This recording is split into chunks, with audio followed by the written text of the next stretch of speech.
Hello everyone's. I am here for my review of The Real Housewives of Salt Lake City, Season 1, Episode 1. If you're new to my channel, welcome. If you're returning, you one of my peoples, well, welcome back.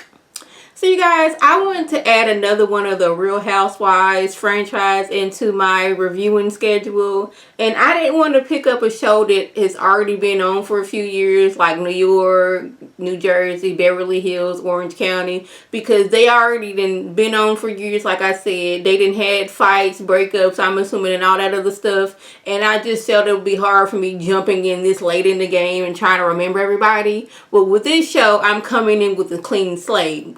I don't know these women like this. I didn't watch the previews or trailers or any of that stuff. I just wanted to come in with fresh eyes and seeing what was going on. And I was like, I didn't know how I was going to like it. But within 5 minutes of the episode, I was like, yes, I want to see more of this. These women are shady. But anyways, this episode is mainly explaining who the ladies are, what they do, who they married to, and if they are married. All sprinkle in with some of them are Mormon and some of them aren't. Now we start off with Jen. She is Tohokan, I think she said, Hawaiian, and a little bit of Chinese. But in Utah, she black because they don't know no better. I guess she got a little bit of color to her skin, so they assuming that she black. And I'm assuming that she has told them, no disrespect for black people, but I am not black. I am married to a black man, but I myself is Tohokan, Hawaiian, and a little bit of Chinese. Like I said, she is married to the coach of the University of Utah, and they have 2 sons. Now, she grew up Mormon. Her husband grew up Muslim. And I guess she thought that she was going to convert him to be a Mormon. And he was like, you realize that they didn't accept black people in their church until the 70s. And she realized that is not a church that she or religion she wants to be a part of. And like, if my family couldn't go there up until the 70s, now this is like 40, 50 years ago. That they finally started accepting black people into their religion and congregation and all that stuff. So she's like, that's not for her. So she converted to being a Muslim. Now I've been to a Mormon church before because my cousin and my aunt went there. So when I was like 13, when I was spend the night over her house on weekend, on Sundays, we would go to church. And I had even considered joining the Mormon religion. And mind you, I'm 13. I didn't really know much about it. But I'm glad I didn't, because like I had a chance to be baptized there. But my mama didn't answer the phone call, so they didn't have permission from my mama. And I'm glad I didn't, because like one of the things that they believe is, now this is no shade to them, but well, this is what this church was talking about. That before you were born, you pick your parents. And as a 13-year-old child, I didn't understand, like, okay, why would certain kids pick a parent that is a crackhead or abusive or is a murderer, all these other things in that jail. That didn't seem like something a child would be like, you know what, I want that woman right there or that man right there. That yes, they are a crackhead and they are going to abuse me, but this is the person I want to be my parent. That's just one thing I didn't understand. Like I said, no shade to them, but as a 13-year-old child, I just didn't understand that. But yes, a lot of the ladies on here are Mormon. They live in Utah. This is like the Mormon capital of the world, I believe. Y'all do not come for me. I believe that is it. If I am wrong, respectfully correct me. Now, Heather, she owns a beauty lab, and she is all about being the perfect Mormon. Her family like came over here to Utah, settled in Utah from way back when they have been Mormon. Her husband's like granddaddy like worked for Howard Hughes, and he left all his money to the husband's family once he passed away. And I was like, was the family already well off when Howard Hughes passed away and left his fortune, or were they, trying to make ends meet when he left them their fortune? Because if they was trying to make ends meet and they went from, paycheck to paycheck, or, scrounging to make sure we at least eating, and then boom, we got all this money, that's a major come up. But anyways, her only thing is, all the things that she likes is against the Muslim religion. like rap music. I believe black men, I'm guessing that's dating and marrying black men if you were a white woman. And I think homosexuality, like all these things she loves. I think a little bit of liquor in her too. All the things that she loves, she is frowned upon in the Mormon religion. We have Meredith. She lives in Utah part-time. So does her husband. He's back and forth from Chicago. They have 3 kids. We didn't really see much of her, like, is what's going on in her family, except they went on to, like, this out hiking somewhere. They were trying to figure out what these paw prints meant.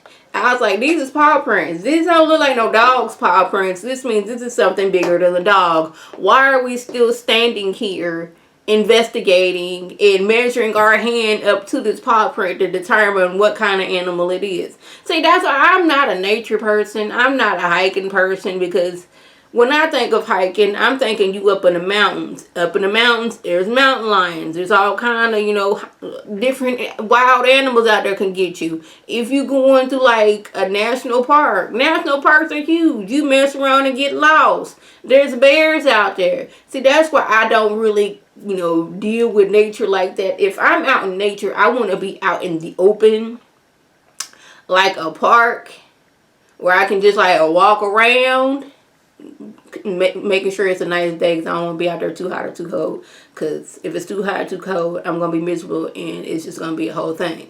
I want to be able to see all of my surroundings. I don't want trees around me. I want to see if there is some dangerous up ahead.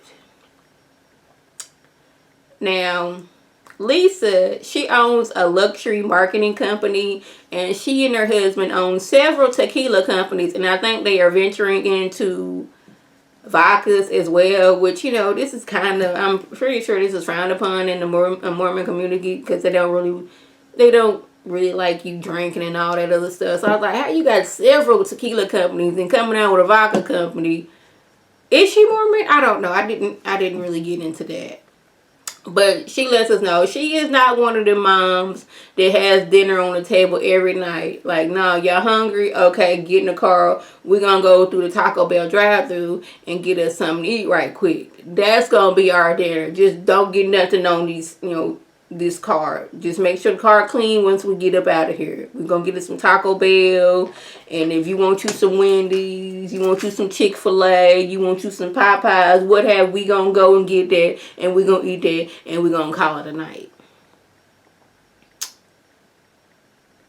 Now, Whitney, she is remarrying her husband. Like, this is our first scene of her putting on her wedding dress and getting married. They have been married. They married 10 years ago, but they're like renewing their vows. And they kind of have like they've been excommunicated from the church. Put it like that. He's 18 years her senior. They was working together. She was married. He was married. They decided to cheat on their spouses and then, got together. The church is like, no, ma'am, Pam. No. Out of here. Somebody been saying that, and that's been stuck in my head, and I can't remember who said it, but that is in my head now. The church is like, no, but we not condoning that. Y'all excommunicated. The family was like, nah, but we ain't trying to have that. Y'all cheating and getting divorced and getting remarried. We not really here for that. But she like, it's 10 years later, we still together, so how about that, y'all? At her reception, she has a stripper pole, and she's just swinging from the pole right in front of her daddy. And I'm like, okay. For some reason, I like Whitney, because she's like, I'm not going to conform to what y'all wanted me to be. Yes, I was Muslim. I fell out in love. Like, granted, she was like 21 years old in her first marriage. But she's like, I fell out in love with that dude. I found somebody else. And if they ask me to do it again, I'll be like, yes, I will do it again. But I'm like, you on the stripper pole, swinging from the stripper pole in what I believe is your living room with your daddy standing right there. But for some reason, I still like her. Now, Mary. Mary is the only black lady amongst the bunch. And she is the kind of person, whatever's on her mind, she is going to speak it. Whether it hurts your feelings or not, that's just how she gets down. And she has like a interesting story. She married her step granddaddy. I'm like, how does that go about? Well, when her grandma, you know, she was basically willed to the step granddaddy. When grandma died, grandma's like, okay, I want one of my girls to marry my husband so he won't be alone. Now, I don't know about y'all, but even if you not my biological, we got the same blood granddaddy, you are still my granddaddy. If my cousin is cousin with somebody, that person is also my cousin. That is just how I get down. One of my grandmas was married to my pawpaw and divorced my pawpaw before I was born. But she had kids by my pawpaw after my mom was born. You know, after my grandma and pawpaw, they separated and got, you know, no longer together. He remarried, had kids. He was married to my grandma and they had kids. They divorced. Married and divorced before I was born, but they have kids together. My two aunts and my uncle passed away, and I have cousins from those two aunts. That woman is still, I still call her my grandma, even though she was married and divorced my papa before I was born. That's just how I roll. She called me her granddaughter as well. Like I said, if I have a cousin and they have a cousin, that cousin is my cousin. I'm just trying to figure out, like, was it you specifically that the grandma said, I want you to marry, you know, granddaddy? Or was it, okay, I got 4 granddaughters and I want y'all to choose? Like, did y'all pick a name out of the hat?